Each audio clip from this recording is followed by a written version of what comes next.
Welcome back to this week's Coaches Show here on Morristown TV today. I'm joined now by the head coach of the Morristown East High Hurricane, Dwayne Hatcher. Coach, welcome to Morristown TV. Thank you for having me. Glad to be back with you again for another year. Coach, it's always a pleasure to come over here. I caught you in there working with your coaches. Let's jump right into things. You guys had a pretty good season last year. If you look at the conference standing, you guys went 5-2 in the conference, went deep in the playoffs, went 2 rounds, and that's pretty good for an IMAC team. Well, you know, made it to the second round. That's the 6th time, to my knowledge, in East High history that we made it past the first round of the playoffs. Been fortunate. It's the 3rd time we've done it since I've been here. It'd be great to be able to do that every year, but it's a challenge. The way the schedule is set up now and the way that they do the playoffs now, it's seeding, and you could get anybody from Knoxville back toward the Tri-Cities area. But it was a good year, not as good as I wanted us to have, but a lot better than what other people had. You got that right. Let's talk about what you guys have accomplished this year so far. How was your spring? I felt like we had a good spring. We had 2 scrimmages against Knoxville Catholic High School and Pigeon Forge High School, and we felt like that we made some progress. I was real pleased with the progress my offensive line made in the spring. Usually the offensive line is one of the last units to develop, but they had a real good spring. We've got more players in our program right now than we've had since I've been here.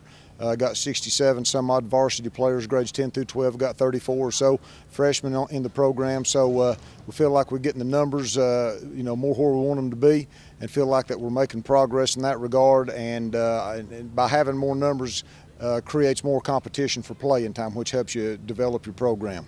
It sure does. Let's talk about, since fall camp has opened, you've had a couple of scrimmages.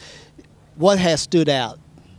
Well, the fact that we lost a lot of good players, for one thing. Had a real good senior class last year.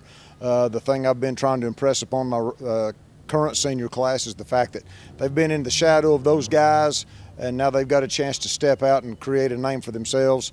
And they need to rise to the occasion. And I've had some guys that have shown me that they want to do that.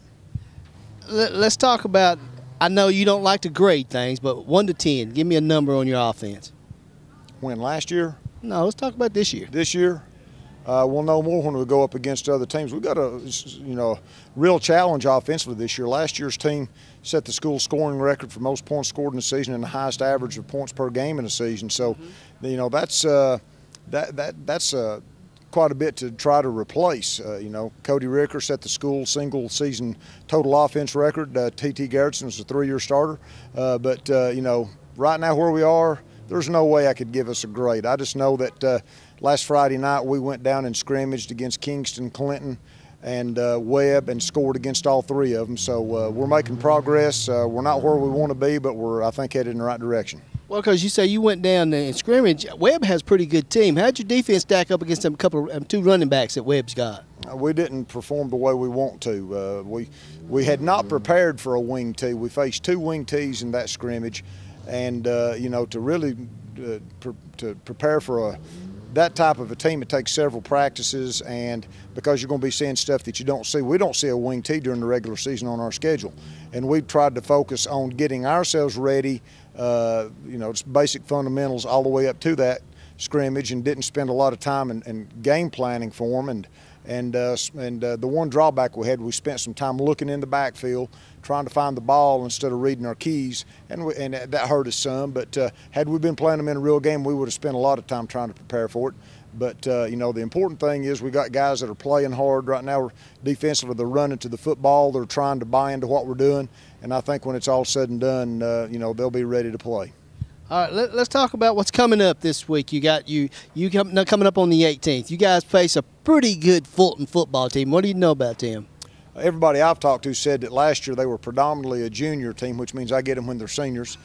Since we started this kickoff classic, seems like I'm always getting the team that's loaded with seniors, so this year should be no different. We're expecting a very good Fulton High School football team in here. We know that we're going to have to play it to the best of our ability.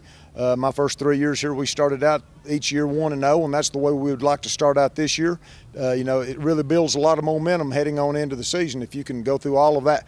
Winter workouts, spring practice, summer workouts, preseason practice, and then first game you finally get a chance to step on the field in a game that matters, that counts in the record books, and we'd like to win it, and that's what we're striving to do. Let's talk a little bit about the IMAC before we wrap this thing up. you guys come in last year 5-2, had a real good season. I look at the IMAC as a challenge. You know, there's no more of that homecoming thing. You know, it used to be a few teams in this IMAC league that you wanted to play on homecoming, but there's not that anymore, is there? No, you know, you try to find a game. The principal wants to find a game where having homecoming might boost the attendance a little bit. You know, we played Cleveland when they were 5th in the state for homecoming a few years ago. That's definitely not what you're looking for. But you just got to find a spot in the schedule where you can, you know, get that home game for homecoming. The bottom line is last year the 8 members in the IMAC, 7 of them went to the playoffs. So that tells you how tough the conference was last year. And we were fortunate to finish up 5-2. We were 3 points away from being 7-0 last year in the IMAC, if you go back and look at those regular season games against West and Sevier County. So, you know, again, last year's team, each year, the team takes on a new dynamic. You've got new leaders. You're replacing a group of seniors with a new group of seniors. Everybody grows up and gets older, and there's a huge change in a 14-year-old to his senior year. So, you know, I'm looking forward to see how this team gels and how we progress. Well, Coach, it's always a pleasure to come over and visit with you here at Burke Tony. Keep it here on Morristown TV Today. We'll be right back.